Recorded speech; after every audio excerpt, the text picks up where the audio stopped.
Ladies and gentlemen, welcome back to Talk Scottish Football.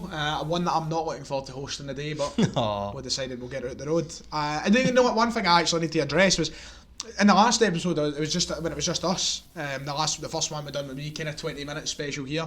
There's a comment going on about the Celtic top. You know, I said, "Oh, you may as well call it Talk Celtic." Oh yeah, I saw that. Celtic top on. Well, today I've got a Man United top on. You happy? Then we had Dev on the next episode on Wednesday, so that ruined that theory. It's a bizarre weekend to be recording. Monday now, but my God, what a performance! What a weekend, man! What a performance from Celtic here the weekend, and a 2-0 defeat by Rangers. That is the main talking point for today's show. We're going to go through everything. Don't worry, the Championship, League 1 and League 2 are back, but we may as well get right into it because I know there's going to be so many people clicking on to hear my thoughts now that I'm probably a bit more sober. When I made that review on Saturday, directly after the game, I was a good few tinnies down. Still no properly recovered, as you've seen firsthand. But see that you've got the COVID, but I mean, I hope no. I mean, I'm knackered if that's the case. You're gubbed. We're all gubbed. You know, that's the lung dweller, and my lungs will not be able to put up with that. But Celtic Rangers 2-0. David, as the neutral sitting here just now, you watched as a few Celtic faces were tripping. Just with absolute sadness. You were fortunate enough to avoid watching that sadness for quite a bit. I didn't get to watch the entire 90 minutes, but I saw more than enough. More than enough to explain. I mean, you mailed me a good few times. We talked about the first goal. You said, Craig Gordon would save that. He would have saved that. The second goal was a game a pinball in the box. God knows what the defence are thinking. Look, everything that was a potential positive for Celtic heading into this game, the things to kind of fix from that last Old Firm defeat. I spoke about how dodgy the defence can be. We've got Shane Duffy being in there to be a kind of saviour for the back line. We spoke about how moving forward we're now going to 3-5-2. We've got Griffiths. We've got all these positives amongst the team. Not one positive from the game. In Celtic's point of view, not a positive at all. Callum McGregor, the only player that turned up in the park. I don't know what happened on the day there. There is a genuine question now about where the team go from here. And we'll talk about Rangers in a moment, of course. We need to give them the praise they deserve. But Celtic just looked... Is it genuinely time to consider... They've never played together before. Is it genuinely time to consider Lennon's future as manager? I mean, that should have been considered when he got the job, but they didn't consider it. They didn't even have an interview process. They just gave it to him. That's where the issue lies. Aye, but you see him go on, and he kind of made up for it. But he finished that treble season last season. But is that not a bare minimum expectation though? I don't know. I think that Brendan Rodgers may have set that as the bar for Celtic managers, that the treble is the expectation. But I mean, before. Well, no, but I don't agree with that because it was the expectation of Dyla. That's why he got sacked. Didn't win the cups. That's what failed to Ronnie Dyla. So that expectation's been there for a long time. Listen, on at the game, there are so many different talking points from both sides. One of the things that kind of struck me is I don't think Rangers were amazing. If I'm honest. There was points in the game and they looked really good though. I've seen them play better in Old Firms recently. Have you seen though the clip that was kind of this morning floating around social media quite a bit? And it's them just passing the ball around. I'll tell you who was amazing though. Glenn Kamara was unbelievable. Kamara, 50 grand. That's a 50 grand player. You've got players like Olivier and Cham in the middle of the park for us who cost £4 million. Yeah. And you've got somebody there who they signed from Dundee for £50,000. Dundee got relegated that season. He stained as well. Oh my God, man! It makes you wonder. He was very, very, very good. It's madness. We'll start with the first goal because let's start with how the game kicked off. The game kicked off and it was Rangers probably edged the opening exchanges, but it didn't look like it was going to be. I know Celtic created a couple of chances in the first 10-15 minutes. Cal McGregor had a good chance of ball into the box, never met. Rangers got rid of it. He looked really lively. He looked like the one who was going to make things happen. As I said, he was the only player that turned up. I mean, the first goal, Barkas got to save that for me. No, he has. He's got to save it. Undoubtedly. I feel bad for him because this is exactly what we spoke about last. I think we spoke about it, either that was on here or on my own channel. We spoke about how a game like this, if the situation that happened with Laxalt came in, played rotten, take a lot of forgiveness from Celtic fans. That's what's happened with Barkas here. The thing is, somebody can't remember who it was I heard say it, but I'm yet to see him make an important save for Celtic. I think he's made a couple. He played well against somebody tweeted about it. A couple of good saves in a game early in the season. Or I've yet to see him make a save that made me go, wow, exactly, what a save. And that's ultimately what was always going to happen. A large part of that is down to the fact that Celtic don't concede many chances, but yeah.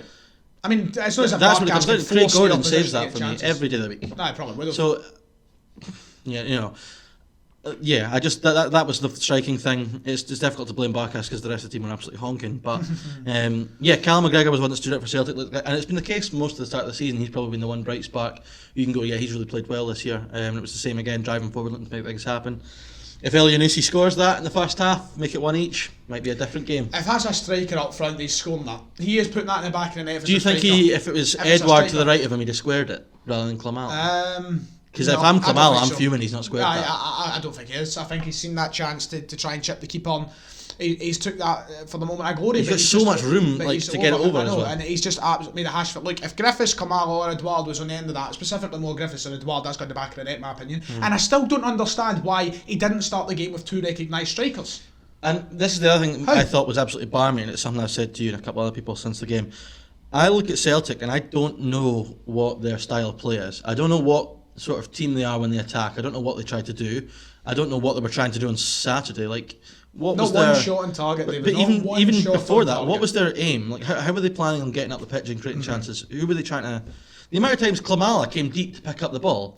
If you're going to play El Yunusi's the guy that comes deep to the ball. Klamala stays in the shoulder and goes in behind. And if you're struggling to get up the park, you put Klamala on the shoulder and you hit the channels and get the team up. It's basics, but Celtic just needed they needed periods of pressure in Rangers' third of the pitch, and they didn't get that first half at all. Not at all. You know, and if it gets to the stage where you have to just play long for Klamala, get him up and get everyone up the park, then do that. But I just don't know what the plan was. They were out of ideas after 20 minutes. Aye. Even when they changed After the El Yunusi chance, I didn't see anything from the Celtic side that looked promising. It looked like we were playing with any intent. Rangers, let me switch to them for a minute and give them the credit where they deserve. They came into that game with 100% of the mentality to win. They knew what they were coming to do. Celtic were outmatched in every sense of the word in terms of on the park, technical ability on the ball, and especially up here in their Norgans. Rangers just looked so much more mentally prepared for the game than what Celtic did. Celtic didn't know what to do. We went down 1-0 and you're like, okay, but surely there's a plan of action from here to bounce back into the game. No. There was Anyway, gets it 2-0 down. That's why I don't get it, man. They're 2-0 down. What, they scored, I think, something like the 55th minute. They scored 55 minutes into the game.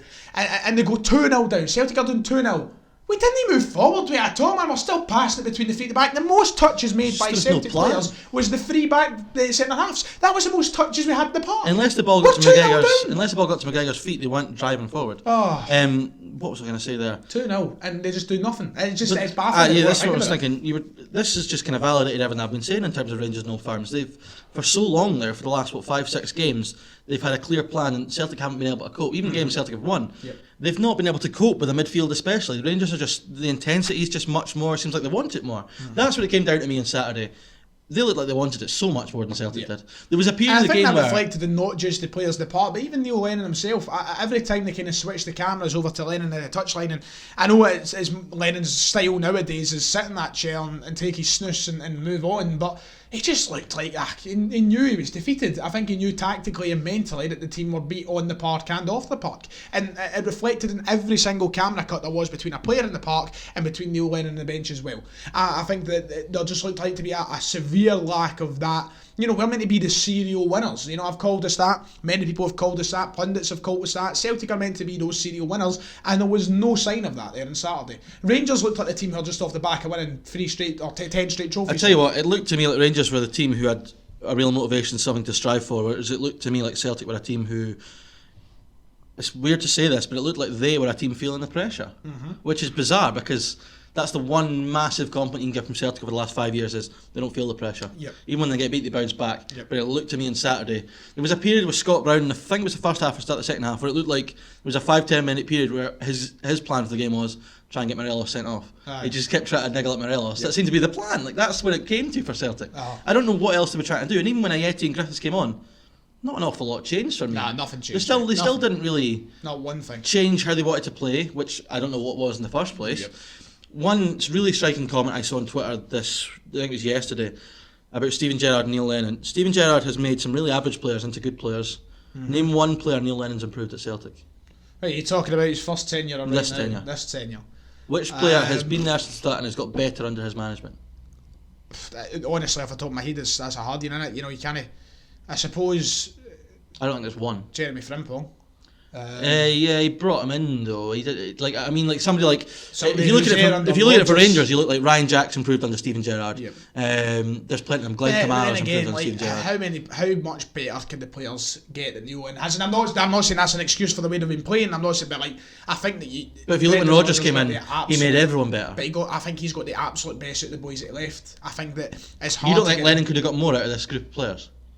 To this point of this season, absolutely. I think he's done everything he can though with them in the past, up until the season was curtailed there. Nothing was. Because it seems to me like Lennon's plan is, I've got good players, they'll win the game. That seems to be like the plan is that we've got these players on the pitch, they're good enough to win the game. Go and do what you do. But then again, the board has backed him, man. Like, we've spent money this summer. There's been great. We all sat down and said, arguably, this is Celtic's best transfer window of the last 10 years, and that's still the way they're playing in the park. I don't get what the question is. The real question is, where does Celtic go from here? Because that performance, right, that is the start of a run that's just going to see us play AC Milan, it's going to see us play Lille, and it's going to see us play Aberdeen twice. And Hibs. We're all in there as well. And that's our next 5 games, right? That performance for me does not look like a performance that Celtic are ready to bounce back AC Milan are flying too. That, like, they're 4 from 4. 4 wins from 4. They're Aston Villa, the bloody Serie A right now. Yeah. But this team, that performance on Saturday, to me, is not a team who look as though they're ready to bounce back. That to me was the performance at the start of a decline, and that is really worrying. I don't know where the confidence is with the boys. I don't know where Neil Lennon stands, and I don't know where the players stand with Neil Lennon as well. I don't know how they're looking at him now. Like, do you think they've got belief in Lennon? Do you think they've got a sense of... If you describe like what Neil Lennon is as a coach, what a Neil Lennon team looks like, what would you say the key characteristics of a Neil Lennon team? Aggression. Right. A wee bit of thunder, the whole part of the Neil Lennon when he came back in 2010-2011, was he brought the thunder back. Right, okay, but what does that actually entail apart from a buzzword? Like, how does he do that? Is it... No, but that's the point I'm about to move. The point I'm moving on to, all the things you expect from a Neil Lennon side in terms of on the park, going forward with football, attacking. Yes, attacking. But how do they attack? Mate, that's what he's not there now. It's not there. It's literally like, that's why to me it looks like his whole idea is these players. You've got the freedom to go and attack. Where has it went wrong between March when the season ended and now? Because we were scoring goals for fun back in January, February, March. We were unbelievable. We were so good in that system. We had Griffiths and Edward tearing it up together. Where has it gone wrong in 18 months? Well, that's exactly what it is. Griffiths and Edward are no longer tearing it up together. Neither of them are tearing it up. But it's like, I know not there. Which is almost comes back to my point about the fact he was relying on the players to do what they do. They two aren't there, right? They two aren't there. But behind them, you have got the exact same, if not a better side, to do something forward with the ball, and nothing is getting done. The playmakers are doing nothing. But that's down to him to find a system and a strategy and a style to get the best out of the players, and he's not doing that for me. And this is what I'm going to say: Neil Lennon is not the right man for taking Celtic forward. And I don't give a shit if he wins 10 in a row. I'll still stand by that. I honestly expect this. If he wins or if he does not win 10 in a row, I still don't think he'll be the right man for the job. He's not going to be there next year if he wins 10 in a row. I think he'll walk. Because I think Celtic are not going to go forward with Neil Lennon. No. They're just not. They might maintain where they've been. They're not going to get any better. No. Like, in terms of, like, if you're going to bring in a coach... I think it peaked at kind of last season. I think when we won the League Cup, we went forward, ran away with the league, and then had that chance to win the Scottish Cup. That was the peak of where I think Lennon will ever get now. I think it's all down from there, mate. Everyone's like, I've heard this argument so many times, if you get rid of him, who comes in? Well, the whole point of it is this should have been foreseen when they gave him the job in the first place. What was it? They gave it him in the shower post-match. Yep. Fuck me. Aye. They didn't even do an interview process for the job.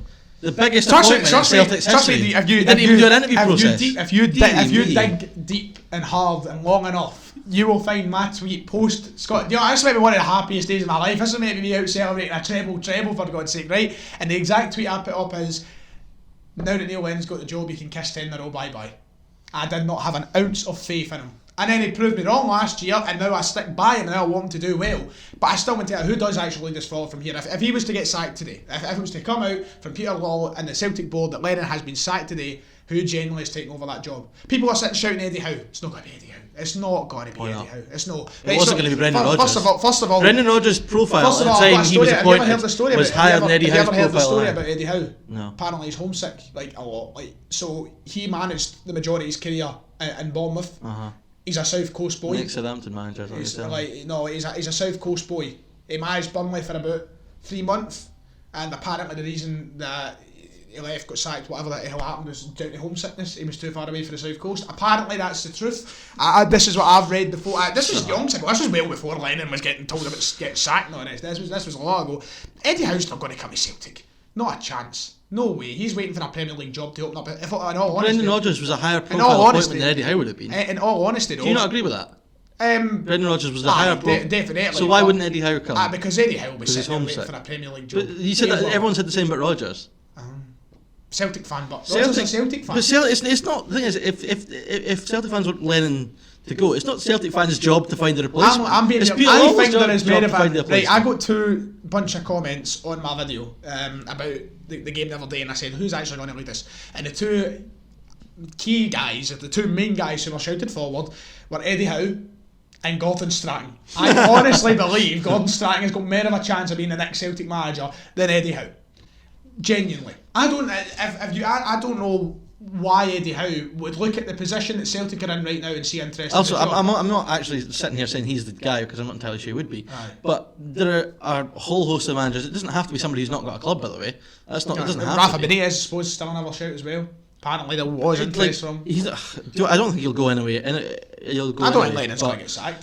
It just comes back to the point of all of this, and me saying all of this, is Lennon's not going to get sacked unless we get to December and we are in a position where Rangers are, say, 6-7 points clear. Yeah. We don't look as though. My big issue, my point is that they've already made the mistake, and they made it 18 months ago. But that's the thing, right? I understand that point. I really do hear that. And we all for it. The majority of Celtic fans for it. Probably apart from the people over the age of 40, 50 who were happy with the appointment of Neil Lennon. Everybody below there, everybody didn't want Neil Lennon. None of my pals wanted Lennon, and nobody I follow on Twitter wanted Lennon. And it was a general consensus. But the last year it changed everything. Was it a mistake when last year we went and won the league by 13 points? Did it look like a mistake then? When has it just gone on? I don't think that was down to 6 months. A Lennon masterclass. I think any average manager could. But that's the thing. He changed it. He changed it though. But that's made them a bit more attacking. That's that mentality though that everybody's always had. That's the English mentality. Oh man, it's not an English mentality. My man could go and win the league with Celtic. That's that. If Derek McInnes was in charge of Celtic last season, do you think they would have not won the league? Absolutely not. No. They would have still won the league. No. Yeah. No. You don't think so? Not a chance. That's bizarre. No. Ridiculous. Not a chance. No. You definitely think Derek McInnes would be a league winning manager with Celtic? Yeah, last season definitely. Without a fucking doubt, of course he would. Oh, not a chance. What did Lennon do that was so special last year? If there's any manager in this league who would be doing it, it'd be Jack Ross. That's the only one I think that could manage Celtic to a league title. Bizarre. That's the only one in this league I think would do it. It's not like Lennon's doing anything special. What does he do special to transform that team? Well, last year he done something. So tell me what it was. Stop saying. I can't put. You're saying things like thunder and something. What does that mean? It's just buzzwords. Last year in December, everybody thought that was it. We had lost the league. Everybody was like, "Oh, it's gone. Rangers have got to win the league." And Rangers fell apart. Celtic found a bit of a form, and then but it's like it seems to me now that what he's waiting for is him to find form again. It's literally like Edward will find some form eventually. They'll be fine. Yeah, and he's not got form just now, and they're not. I don't know. I am honestly. I'm scratching the back of my head constantly to find an answer for not just myself as a fan, but for any excusable thing. There's a whole unique thing. If it wasn't for the 10 in a row season, I think he'd have been sacked. Think so? Yeah, because there's so much on the line that I think the Celtic board are not looking. They're not looking beyond the end of this season. Mm-hmm. Whereas a lot of Celtic fans are looking towards the next 5 years. Neil Lennon's not the man to improve Celtic over the next 5 years. No, I'll give you that. That's one thing. Right. So this is where the unique aspect of 10 in a row comes in. Is that they're just looking to get over the finish line this season, and then we can plan for the future. Whereas I think it's the completely wrong attitude. Because no matter, although Celtic and Rangers fans think that 10 in a row is the be all and end all, it's absolutely not. We're still going to go again next August. I know, but do you, as a Dunfermline fan, you're in the kind of outside here that I don't know what side if I would like to plan for the next 5 years. I would like us to go and win 15 in a row, for God's sake, if that was possible. But do you not understand the majority of the Celtic support who would say all it matters is 10 in a row? Do you not understand that? I get it, but it's like you've been waiting. But the board, for 10 years. The board is supposed to separate themselves from the hysteria and the emotion of it all and make business decisions that are going to improve the football club. Which I would be surprised if you could find even like a quarter of Celtic fans. I think Lennon's the man to improve Celtic over the next 5 years. And maybe not in the terms of Lennon, but they've definitely took the. In terms of the players, yeah, players the back to team. We've made signings to do us the next 5 years. There's no doubt about that. David Turnbull has clearly been brought in as a player who's going to be there for the next 5 years. You've got. Do you think Neil Lennon's coaching will improve David Turnbull? But surely you've got to. This is the thing. I think yes a lot of people forget. No. Yes, right. And do you know why? People forget about this, right? Probably will, but you've got to remember. people will scrutinise Neil Lennon constantly. That's always going to happen. Like this year, it's evident how much people love to jump on his back. You know what I mean? This is a guy who's played at the highest level, man. This is a guy who's won numerous league titles, numerous cups. Done it in England as well. That doesn't make him a good manager. He's been coached under some of the best managers. That doesn't make him a good manager or coach, though. Frank de Boer. I suppose Frank de Boer was sacked. But like people are quick to forget, and I am not denying that right now Lennon is in a position where we should question what he's doing. But people are genuinely forgetting that Neil Lennon has actually, over the course of this decade, done a solid job at the two main clubs he's been at Celtic and Hibs, and shown that he can be a good manager. But situations like this is what questions his What you just said, it mentality. actually just made me think of something. You look at the difference between what Jack Ross is doing at Hibs and Neil Lennon's doing at Hibs. Neil Lennon got back into the Premiership, but then they stalled. They didn't get any better. They kind of stalled. It took him straight. Well, no, from- if you look at his last what was it fourth? He finished. Was it fifth that season? fourth or fifth, but if you look at the end of his tenure, they weren't getting any better. They did definitely slow down for the Jack start. Ross's team are consistently getting better.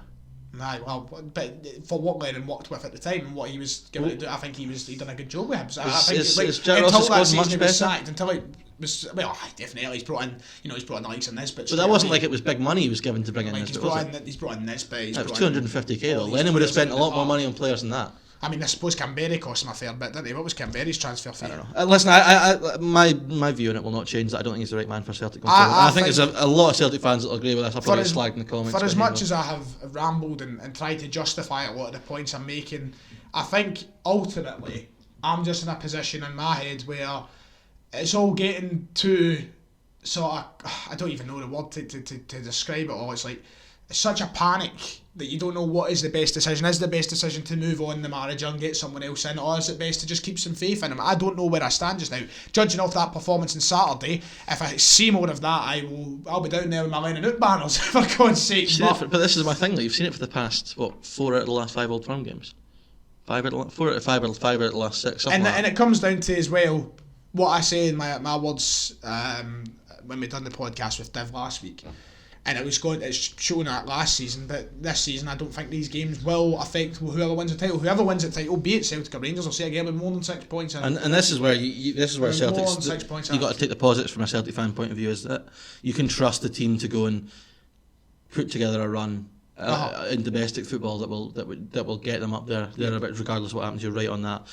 On to Rangers though, because we have talked a lot about Celtic, whereas Rangers deserve a lot of praise. Oh yeah, One thing, Stephen Gerrard him and his coaching team have just got a formula now for big games in general. Yep. Big games in general, Rangers are fantastic. The players look up for it, and it really hurts me.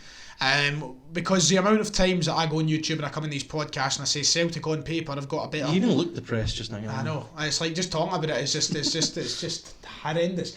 But I keep saying, and I say it time and time again, that Celtic on paper are a better team than Rangers. We're getting to the point now where you can Jim turn in and say, difficult. Like, my God, sure, there's probably... I call Connor Goldson the most overrated player at Rangers, for God's sake. He's went and scored a brace against us. I don't even know what if... Like, how dreadful did Shane Duffy look at the weekend? Like, he looked... Jesus Christ. My God almighty. Did you see the bit in the game where... He should have dropped the caravan outside and stopped towing it around the pitch, Did you see the bit in the game where I think he's like dribbling forward with the ball? And he just boots it out. Well, that happened a good few times, but he was just dribbling with the ball and he went to run and he leaves the ball behind him and he has to run back and get it, man. Oh, stinking. And Rangers were just mentally heads and shoulders. Technically as well. I mean, Ryan Kent, I don't think he had a great... He walked us like a dog. He's so good. He had I've been saying this for 18 months now. He's so good. I would have rather they landed in the park than Frimpong Saturday. Defensively, I think he offers more. By the way, I we did your video on your channel. I picked Frimpong over Tavernier. What a stupid decision that was, by the way. What a tread. James Tavernier does not get enough credit in this country. I love Frimpong, but my God, I like Tavernier. Do you know what the thing is? Do you know what Rangers? Let me have my James Tavernier moment here. You can have it in a second, right? Do you know what Rangers done really well at the weekend? What was that? Every time we put the ball out to Jeremy Frimpong, 3 players round him. Yeah. Pressure on him. Fantastic. Every time with the ball, they press so well. Why is Celtic no match that intensity in that press? Like, why is Celtic no? I'm just not sure they can physically. I think physically we're done. Like physically, that midfield just looks. We need like slower. a spa break for like a couple of weeks. If you compare the midfields, they just look slower. They look. I mean, Arfield, Davis, Kamara were just first everything in the midfield. Everything. Davis was so good, man. Arfield was great. Tavernier, time and time again, 2 assists again. He's just. It's your Tavernier moment. He is fantastic. He just doesn't get enough credit. From Rangers fans are starting to realise it this year. The rest of the country, I think, need to, because he is very, very good. Although, what will be really telling from a Tavernier point of view is how he handles when it gets down to the busy time of the season when the pressure really kicks on, because he crumbled last year. Yep. You've seen it in the but technically, well, he's at the peak of his game now. He's doing really, really well. I thought Arfield was great as well. Kent was really good, but I still felt Kent had a level or two to go into. I still feel like the literally the only thing I can say for Rangers is they looked as though they had us on a leash the whole game. That's not just Frimpong on the right hand side, everybody. They had us all on a leash. We were running after them. They looked fitter, that was another big thing. They looked, and that's the thing, like, maybe in that context of things under Neil Lennon, I think the fitness has dropped. Rogers had them all at peak, sort of, I don't know what's happening there. I really don't. Do you remember, if I think of like Brendan Rodgers teams, I think of guys like Moussa Dembele, Boyata. Celtic got a dumb dead at Boyata on Saturday. People might laugh at that comment, but tell you what, see the amount of times. Because I with Johnny Hayes on Saturday, never mind anything. Even guys like that who are physical, they're athletes, they're big, they're strong, they're powerful.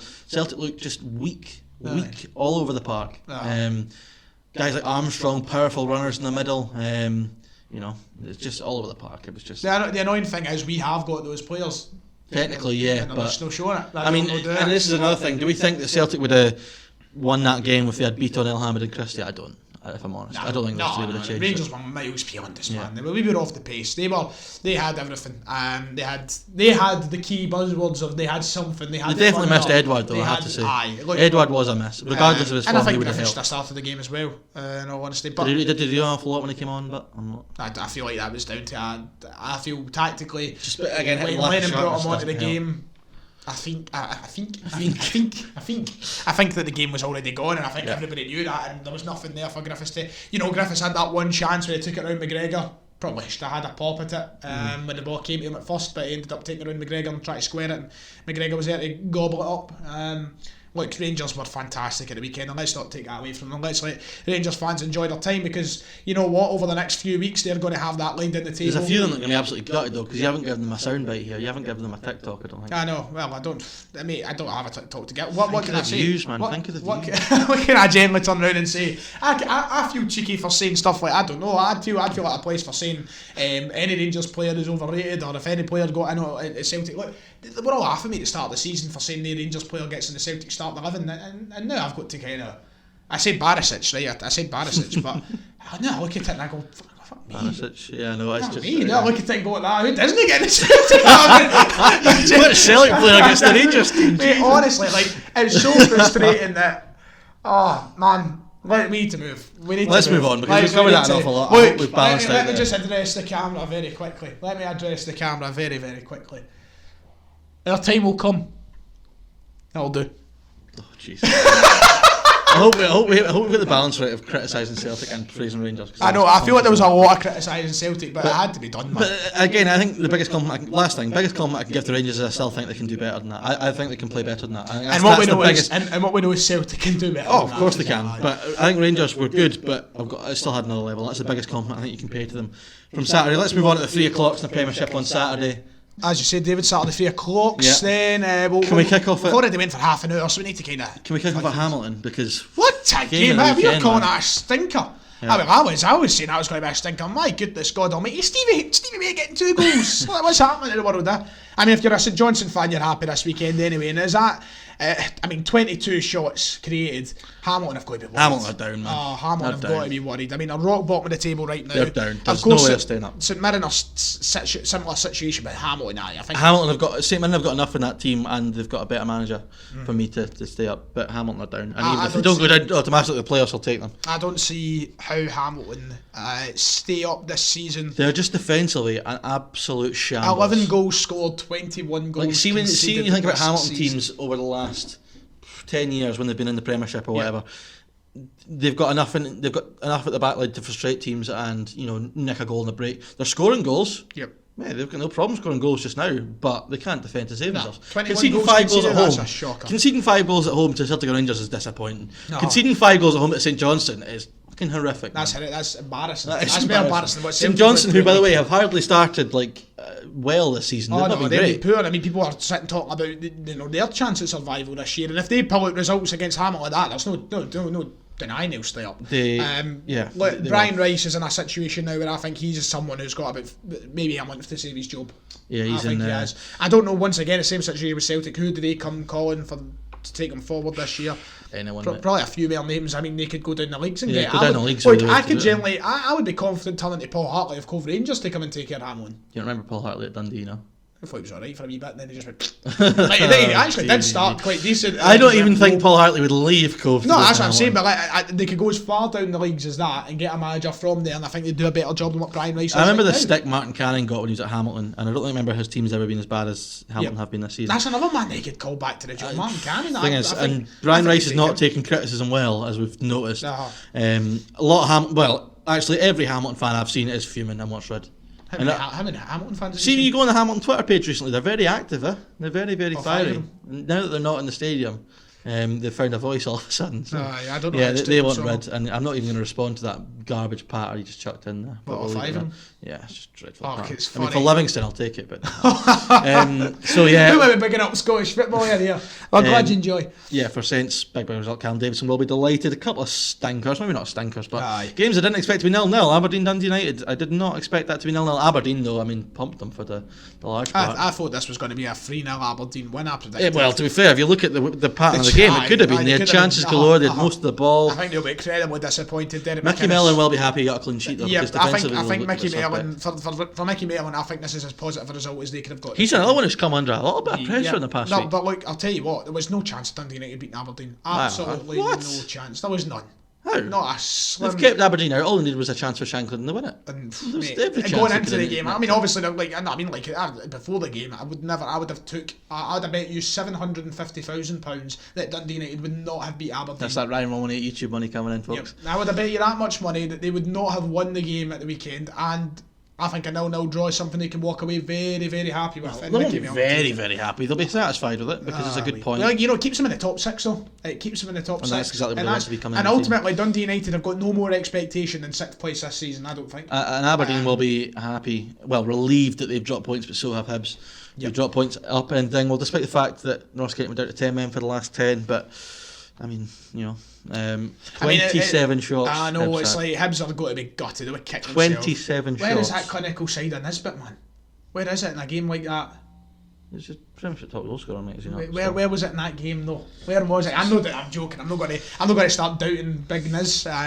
He's one of the best strikers in the league, but it is worrying sometimes when you get a performance like that, in the sense of no worrying. I don't think they're going to go forward thinking to themselves, but it's like it's that kind of, you think to yourself, oh man, what happens if that happens time and time again this year? That's been Hibs' problem for 3-4 straight years now. They cannot translate what is good football on the park to results. They can't. The thing is, Aberdeen have got this thing of like being really good at taking advantage of when Hibs slip up and Motherwell slip up and all the rest of it, and they have done that in recent weeks, which is why a lot of people are now tipping them for third.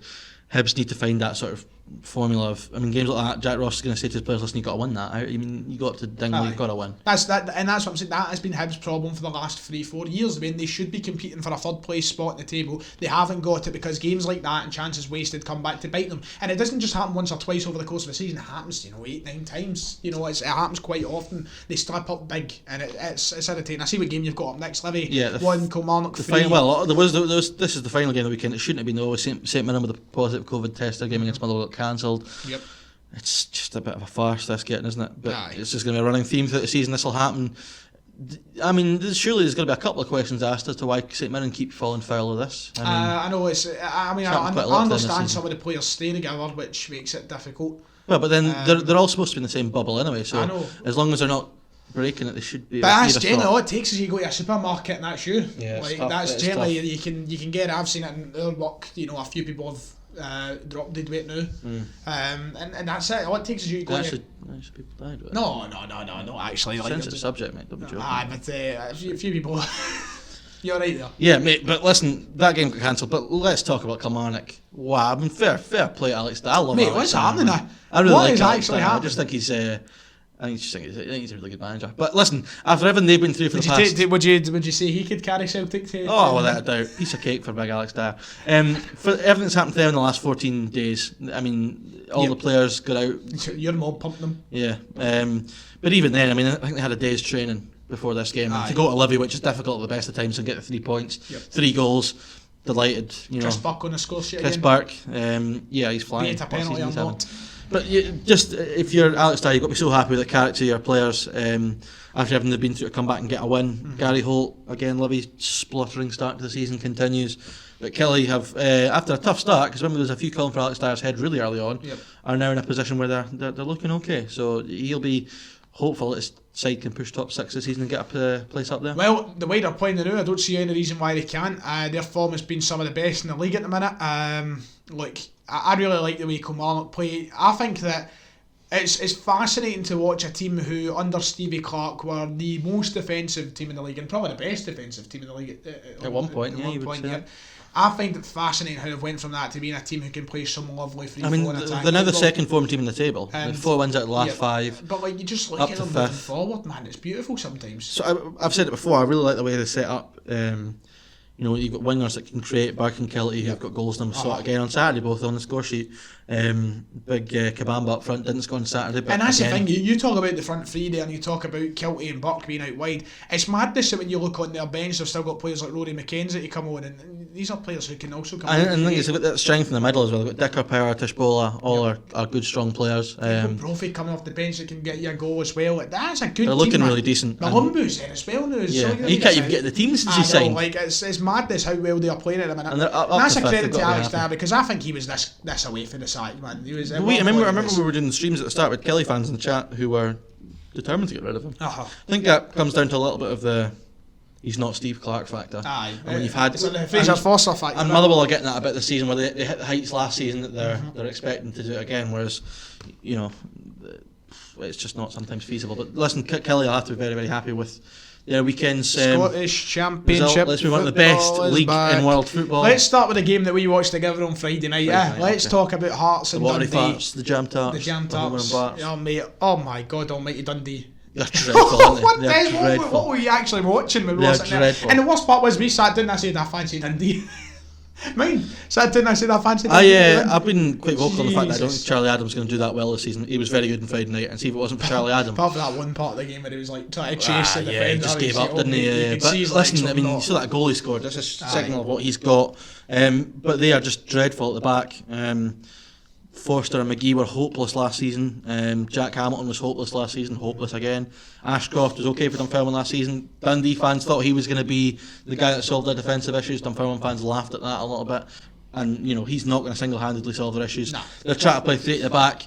When you don't have any good centre-halves, why would you try and play 3 of them? That just doesn't make any sense. I know, you're just looking at it. You're looking at the team sheet, Ashcroft, Forster. I mean, I've been a bit harsh on Ashy, but I mean, to try and play 3-5-2 is bizarre. Oh my God. Especially when you're playing Paul McGowan up front and you've got Graham Dorrans and Charlie Am in the middle who've got no legs. You talk about Lennon maybe not having a clue. You've got to look at James McPake. How James McPake didn't get sacked last season. The longer I look at this team, I'm thinking to myself, what in the name of how he didn't get sacked last season, I'll never understand. And I think he'll be gone by Christmas. Aye.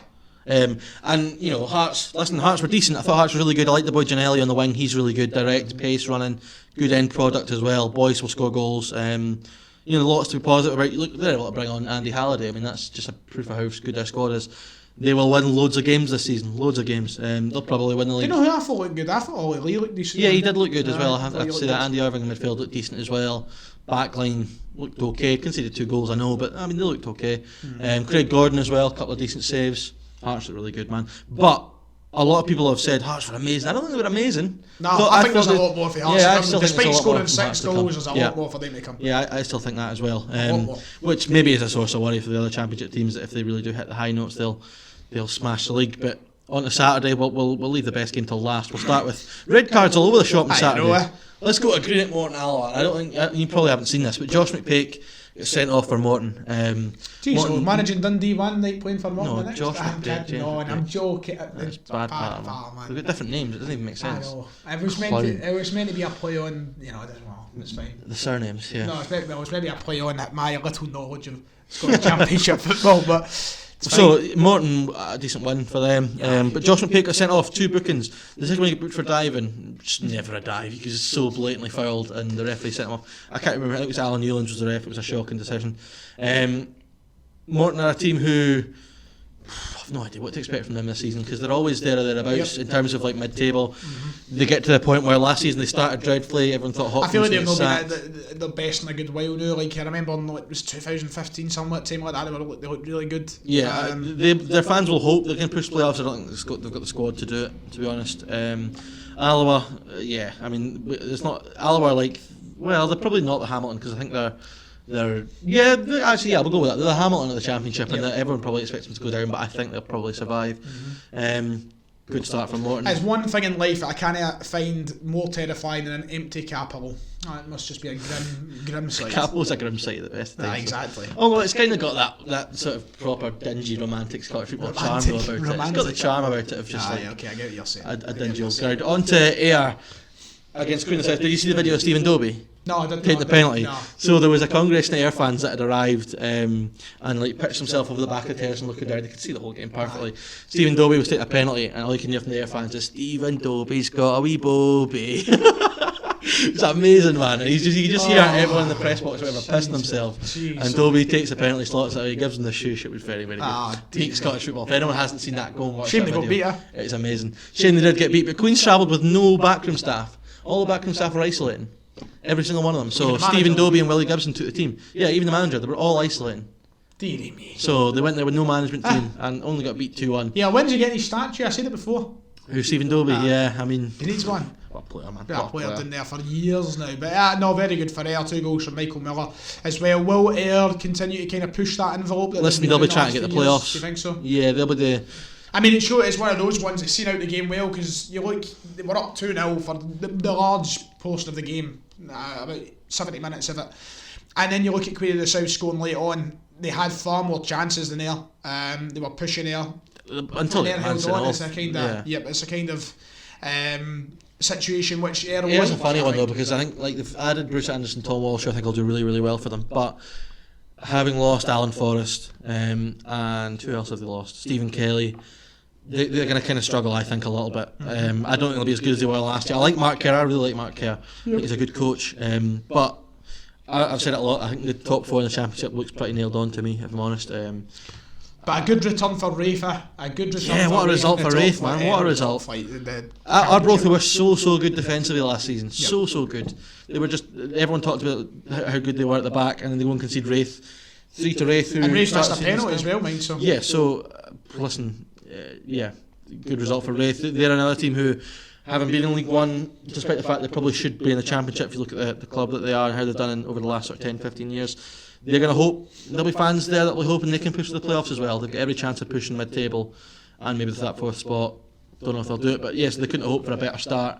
But from one Fife team to Fife's finest team, what a result for the players, eh? We're back. Well, that's it. Can you ask for? I mean, for God, I was howling when I seen the notification come through. So obviously, I was just off the back of the ultimate depression, starting to have my wee booze. 3 o'clock comes round, 2 minutes past 3. Inverness won to Fairmont 0. It wasn't even 2 minutes. It was like a minute and 10 seconds past 3. Jesus, God Almighty! It's a really good goal, to be fair. I thought you were going to come into this. This is one of the things that makes me even more happy about the game, because we've in the League Cup 3 clean sheets out of 3. Delighted, defence is really good. I'm not even that annoyed we didn't get a clean sheet, because it was a really good goal. It was a really great ball from Danny Mackay. Tottenham finished it, and listen, every part of my being was like, oh my God, here we go again. After bigging them up all summer long, they're going to do the usual and just capitulate. Sounded like something like Kid Rock, man. Peep show there. And they bounced back. Dunfermline, fantastic. Dom Thomas, Ewan Murray, bang, 1-0. Ewan Murray's doing well, isn't he? For 4 times in 3 games. 4 times in 3 games, yeah. Dom Thomas has swinged it in for Ewan Murray's napper. He's who needs Kevin Nisbet when you've got Ewan Murray at the back banging the goals in. And you look at what across that Dunfermline side. I'm looking at the 11 that started the game right now. I would be very confident in that. Listen, what I will say is I thought both teams looked better than Dundee did on Friday night. So that was my initial telling thing. Inverness, to be fair to them, no Miles Story, no Shane Sutherland. Todorov went off injured early on. They were left with no strikers. So got a feel for them a little bit. But Dunfermline were so good, man. And we got the equaliser, and then second half, Dow gets the goal. McManus got his goal. He deserved that. It was great to see him get off the mark.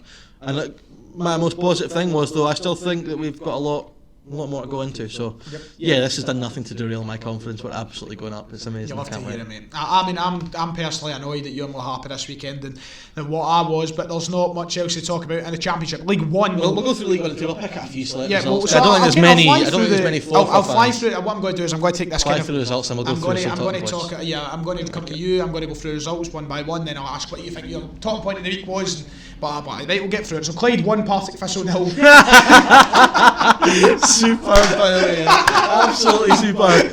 After I spent it all summer long about how they deserve to be in the Championship, they're going to beat off Clyde, man. So Clyde 1, Partick Thistle 0. Fantastic. Cove Rangers 3, East Fife 1. East Fife did go down to 10 men. 10 men as well. And Montrose is able to defeat 3-1. Cards everywhere all over the weekend, man. Airdrieonians, as I said they'd go down this year. Airdrie 2, Peterhead 0. Forfar 0, Dumbarton 0. Top point of the weekend, David, on you go. Did you say Montrose 1, Falkirk 3? Did you cover that? I don't know. I did. Okay, cool. So what's your top point of the week? Yeah, Thistle, man. Just fantastic. Listen, I still think Thistle will probably go up this year, but it's just proof that it's the same thing that Falkirk found last year. How much longer is Ian McCall going to be? No, listen, he doesn't. You don't become a bad manager overnight, but it's just proven. I think that what Falkirk struggled with last season is everyone expects it. I've been there actually from Felham down in League One. Everyone expects teams to piss it and come straight back up. It's not that easy. There's some decent teams down there. Clyde got the win. Thistle fans already probably buzzing that their team are back after everything they've seen over the last 2 years. It looks like they're starting in the same fashion. They'll probably still go up, I think. Falkirk with a good win away at Montrose, who've been a decent side recently. Nice to see Cove starting off as and listen, this is a big talking point for me as well. Could Cove go back to back? Yep. I think it could. Could do. I mean, who did I said Partick to win the league, but there's no way that Playoffs are a lottery though, that's the thing. There's no saying that Cove won't do it. I'd certainly back Cove to get in the playoffs. Whether they'll go up is a different kettle of fish, but the progression plan they've got in place, the players, manager who clearly wants to get on to a higher level. They really need to get the stadium sorted out right enough. Yeah, but I mean, I think they're training. I don't know how their training facilities are working this year with COVID and that, but I'm sure they'll be using Aberdeen's training facilities last season, or something like that. Anyway, but listen, Cove are a team who's definitely got high aspirations of climbing the leagues. I think they'll be there or thereabouts in terms of the playoffs this season. But yeah, Thistle, man, that was quite funny seeing that result coming in. That was actually one of my favourite things about Saturday, was having all the leagues back, seeing the full-time scores come in from throughout the leagues. That was great. I loved that. It was really good. I love that, leaving the ground, checking the results. That was really, really good. And finally, League 2 will fly through to the same thing again. We had Albion Rovers 1, Stennismuir 3, Cowdenbeath 0, Annan 3, Brecon 1, Edinburgh City 5, Stirling Albion 0, Queen's Park 0, and then a red card at Stranraer. Stranraer beat 4-1 off of Elgin City. It's nice to see Brecon have sorted out their issues they faced last season. I know, 5 goals. Deary me. Brilliant, they've signed well too. I look at the players they brought in and I think, they look really decent, man. They're going to have a decent Danny Jardine, what a player, man. You had him for Cove and FM, didn't you? Yeah, that's right. We Danny Jardine, love him. Queen's Park didn't get the win. I think a lot of people are tipping Queen's Park to win that league this year with everything they've signed. They didn't get the start. It's similar to the Thistle thing. You have a great summer of recruitment, you get positive, and then these things are never as easy as they're made out. Edinburgh City, who battled Cove for a large part last season but couldn't quite keep up with them. They've started strongly. Looks like they'll be thereabouts as well. Steny have recruited well. Good win for them. But yeah, it's just great to have all these leagues back, and it'll be interesting to see the patterns develop in terms of, you see very early on after 3-4 games who's going to be where. So it'll be interesting to see how that goes. I do fancy Queen's Park to win that league. Yeah, I think it's between him and Edinburgh for me. I did predict Queen's Park. I'll stick with them for now, but I mean, with Edinburgh starting like that, is it just the fact they're going up against a Brecon side who are in a complete shambolic mess? Yeah, I mean, could be maybe Mark Wilson's got Simon Donnelly in as his assistant this year. Is he? Yeah, Big Sid's in there. So I thought they'd have turned a corner. They might still, but not a great start. Before we move on to the Twitter questions, one new wee feature we want to chuck in, and it'll probably just go in for the Monday show because it's the one that really works for. Yep. We're going to do a team of the week. We're going to run through all the leagues and give our team of the week from each league, and basically you can do the same in your comments as well. So I'll start. I'll kick us off then with the Premiership. My Premiership team of the week. The obvious shout would obviously be Rangers, but I'm going to take You're picking Rangers. You're not picking Rangers. They're going to hate you. I said the obvious shout would be Rangers, but I'm not picking Rangers. You're not picking Rangers? No, I'm not picking Rangers. I'm picking Kilmarnock, mate. Alright, okay. Mate, everything they've come through to get that win, absolutely Kelly, man. I mean, bouncing back from everything they've had to deal with, getting the 3 points. I can't believe you're not taking Fair Rangers. play to them. They absolutely. You're not helping the whole, hiding allegiances and all that. Which means you've got to take Rangers, doesn't it? Well, team of the week up here is Rangers. No, I actually think there's a really good argument for Kelly. I don't know. Clip that one. Team of the week in the Scottish Premiership. They do it about it, Rangers. Why? What did you like so much about the performance at the weekend? Don't make me big them up there that I already have on the show today, yeah? Brilliant, mate. I love it. No, at all. Championship. Is it just how much they're like cruising towards stopping the 10? Is that what's... Right. Enough of that now. There we are. Championship team of the week. I'll let you kick off with the championship one. There's a couple of good shouts in there, I suppose. I mean, I could go with Dunfermline starting their season strong. I'm not going to go Dunfermline. I could go Hearts to win 6-2, but then again, I don't think their performance was anything beyond spectacular in the game. Do you what? I'm going to go Rafe. What So I was going to go Rafe. You going to go Rafe? I'm going to go Rafe. Coming up to the top. I'll not go Rafe now. I keep saying coming up to the top flight, man. That's you installing this thing in my head that this is the best league. It is the best league in the world, man. It's amazing. Rafe 3. Arbroath now, yep, going for that. The team of the week. For a newly promoted team to do what no one could really do to Arbroath last season is a good shout. Well, you've gone for Race, I'll go for the Jam Tarts. You're going for the Jam As Tarts? much as I'd love to go for the Pars. Oh. Yeah, you got Homer and Marks. Yeah, listen, they've kicked off. I'm sure as they mean to go on. Smash Dundee, who a lot of outsiders might have said would be the biggest rival this season. So. Yeah, great result for Hearts. Robbie Nielsen will be delighted to kick off in the right fashion, and as we've said, they've got gears to still go into. It's not a good show when two your automatic team of the weeks are Rangers and Hearts. What a start! League One, I am going to go for. I'm going the same league. League. You kicking off League One, aren't you? I thought we were alternating. Sorry. I'm going to go with. I'm going to go with Clyde. Clyde. Yeah. You just can't get enough of this party going. It's just brilliant. I'm going to go Cove. Cove. Yeah, good shout. Same thing as Rafe in the Championship. What a start. Couldn't ask for more, and the team have got a clear plan of where they're going, so I'm going for that. And then League 2 finally, I'll kick us off. I mean, the obvious one is always going to be Edinburgh City, I suppose, at a 5-1 win, but gotta go for Elgin. Wee old Elgin. Gotta go for Edinburgh City. A wee croft up in Elgin. That's what I'm going for. You know that Big Innes's house is like the footage of Big Innes's house in Still Game is like 10 minutes away from my house. Really? Yeah, we used to the bus we got to school used to cross the bridge and down you could see Big Innes's house. Oh, yeah, that's quite cool. That's nicer. Yeah. It's not in Elgin, just below. Just a shame that our city has far much more Still Game stuff. You beaten the Vic yet? No, but I know what it is up in Townend, isn't it? Yeah, it was just it wasn't a competition. Take you in the Vic, buy yourself a camel. What is it? What do you call them? A wee lucky donkey, wee scratch card. You lucky donkey. Yeah, you lucky donkey. So that's it. That's our teams of the week in all the divisions. Twitter questions. I'm sure they're going to be fun this week. They are going to be fun. There are some really good questions in here. I'm not looking forward to hearing what people have got to ask. I'm going to give a shout out to Kyle, 1872. Wonder who he supports. 1872 Kyle, who gave me the inspiration for the team of the week thing. So thanks for that. Thanks, Kyle. Appreciate it. Cheers. At Got No Trim, which might be directed at me. I don't know. I was about to say, he's got a picture of Johnny Hayes. Johnny Hayes. How was meeting Kieran Old, by the way? Good lad. Good lad there. Get him good on. Get him on. Get him on. Right, go on. Right, so who will win Player of the Year from what you've seen, and why won't it be Scott Brown? Scott Brown. Let me just if I get to give you a chance to change your prediction right now. If you give me a chance to change my prediction right go now. On. Why is it Ryan Kent? Mate, it can only be Ryan Kent if Rangers win the league. That's not necessarily true. If he scores 20 goals and Rangers don't win the league and nobody stands out for Celtic, he's got to win it. But right, okay, change it to a Celtic player. Which Celtic player do you think is most likely to win the league? Vasilis Barkas. Jesus Christ. Maybe. Couldn't catch the COVID, man. I hope I've not fucking got it. No, if I was to change my mind... to be fair, mine was just a shock, and I said El Yunusi or Ryan Jack. And Hell of a pussy. Hell of a pussy's been dreadful so far. Probably is Ken in it right now. At this point, it's Ken, but you never know how the season's going to go. It's still 20 odd games. So it could be anybody. Scott Arfield. Scott Brown. Scott Arfield's been great this season. Scott Brown. Callum O'Rourke, who always calls. Nice to see you, Callum. Were Dundee as bad as 6-2? Don't think they played that badly personally. Charlie Adam lived up to the hype too. Also his back-to-back promotions for Cove. Realistic. Callum just reads our mind to the point that we've already covered both them things. Yep. We both think there's a chance for Cove. Yes, Dundee were as bad as 6-2. They were dreadful. I'll let you cover this one. They were dreadful. I don't think. Do you know what it was like? That's the thing. They were worse. They were worse than Hearts were. They were more dreadful than Hearts were good. So that was my standard. I thought they were awful. Yep. Blair Mulgrew says just how criminally underrated is Glenn Kamara. I've always thought Kamara's a good player. Yeah, I think he is underrated. I actually think a lot of times. I think he gets too much stick. Sometimes I think he gets a bit of stick from Rangers fans. That's what I'm saying. I think a lot of people would have expected Ryan Jack to play ahead of him at the weekend, and he didn't. And maybe a few eyebrows would have been raised when Ryan Jack was on the bench. But for £50,000, that's one of the best bargains in Scottish football recently. Mm-hmm. He has been fantastic, and he's one of those players. I think a lot of times maybe when Rangers are playing games where they dominate the ball, you maybe don't appreciate what he does as much. But it's why he stands out in Europe and why he stood out in games like the Old Firm. What else have we got? You dirty bugger. What's that? Who's next in the sack race? Big Chipper, Brian Rice. Sorry, Neil Lennon.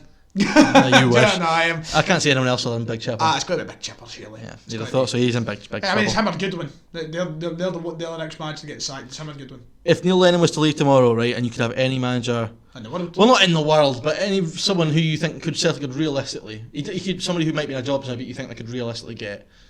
Maybe somebody in a job, because I know you're saying just now there might not be anyone realistically they could get in terms of taking them away from a club, but say they weren't at clubs, somebody you think would realistically come to Celtic. Is it a special one? The special one? It's a special one, Jose Mourinho. Jose Mourinho. He prefer not to speak. I speak, I'm in trouble. He beat the Rangers. He has party in dressing room.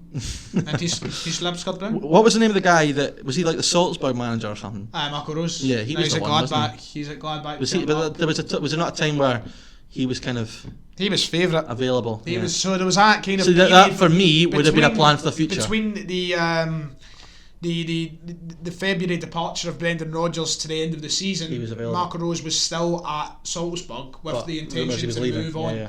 And Gladbach went in, they got their business done, and he was never going to choose Celtic or Gladbach anyway. Never.